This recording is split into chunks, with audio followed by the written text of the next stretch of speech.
parts of this video, um because of some reason, of course. So where was I? After I fell on that mini wetland, okay, I don't want to dwell much on the details because I want to get to the part where the event actually happened, the thing, and some little bit of things that I want you to take note about such events. So when, because I know how the cottages are structured, because obviously they are my dad's cottages. So he called me and told me that I'm gonna find the door open, I'm just gonna go in. So I went, missed, I just fell on a whole wetland. So I have to get myself cleaned, but I was not willing to go back to my house so that I can, freshen up again, or just remove the mud on my pajama. So what I did, I just went in the room. He was actually there, and I just greeted him. I was like, hi, and then I went straight to the bathroom. And luckily there I found warm water. There was warm water on inside the bathtub. So what I'm thinking is that, was he preparing me to get to bath, like why there was water from the first place? But anyway, it worked on my favor. I just went in the bath and I tried to remove some mud. I tried to, be okay for, I'm just here for the guy. So after that, he asked me what happened. I told him, and he asked him. He opened the heater because it was cold. I just walked half a kilometer to him, and we started talking. As much as I super enjoyed the conversation. As much as now when I'm thinking about it, there was nothing interesting about it, but I loved it. I enjoyed everything, and then I started to feel calm. And he started kissing me, and oh my god, I swear at the time, I've never, he wasn't the first guy I kissed, obviously, but it was the first guy I've had such close proximity with, and being in his comfort zone, his room to be precise. So yeah, and he kissed me, he touched me, and and he asked me if we would do the thing. First things first, I've never had sexual interactions in my life, but I couldn't resist, and I don't understand why. But now I understand why. I was young, and I didn't think for myself. I was too young to even think for myself. And mind you, he was a bit older. Not even a bit older, he was way older, because he had ties. So, guys, it's a real shame. And I still hurt from that event. But when I think about it, but anyway, it happened. So at the time, the month was in August. So in September, there is a Zulu reed dance. So I told him that, can we do it after the event of the reed dance? And then, but my hormones were high, so was his. And yeah, we actually tried to have the thingy, but it couldn't happen because it was my first time. It was painful, so he said we must give it a try the next day.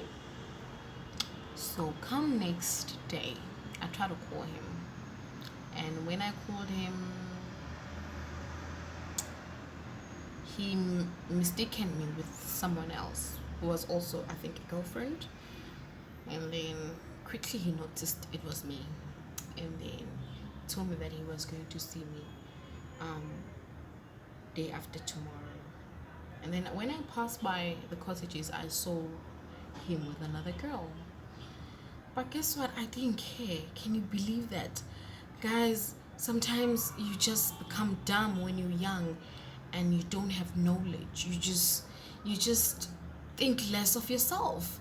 Not like someone would be like, your mother never told you anything. We can't blame parents. My mom had always told me anything and everything and anything about these stuff, about guiding me on the right path, and even used my sister as an example, because at the time my sister had a baby when she was still in I think in matric, yeah, and how it had caused hiccups in his life and in I mean in her life, in her academic life.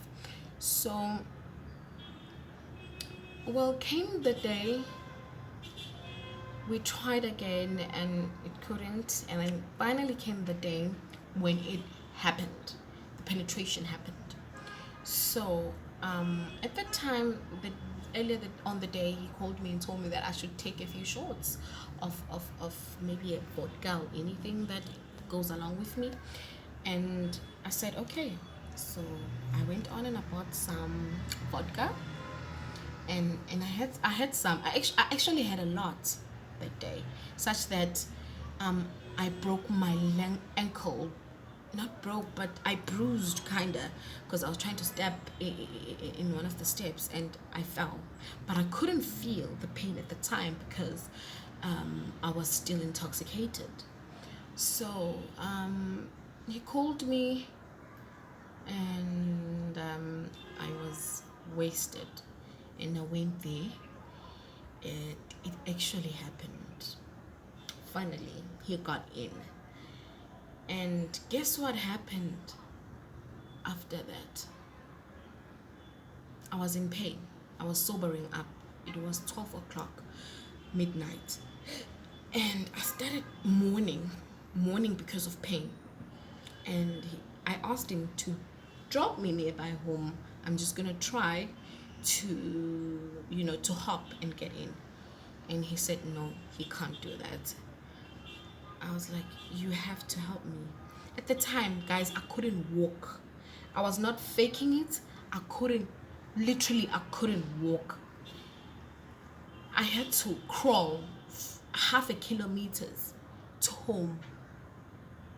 If it's not a kilometer, because I'm not good with this, but let's say 500 meters, I had to crawl. And when you're coming up at home, there's it's like a mini gravel, so I had to crawl, and I was crying. I was like, how can I give a man so much power? And I had, like, because there's a main road when you pass from the place to the other place, so I had to crawl faster, because what if a car comes by? What am I going to say? So that day I learned, and my mom was telling me the truth, that sometimes when the guy gets what he wants, he will cast you out. I thought maybe it takes like months or a year maybe before he casts you out.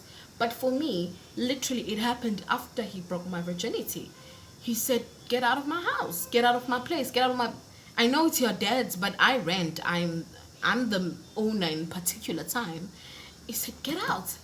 Guys, it was a terrible experience. Fine, it was hypes, it was exciting as I was approaching the event, but honestly, after it actually happened, it was misery.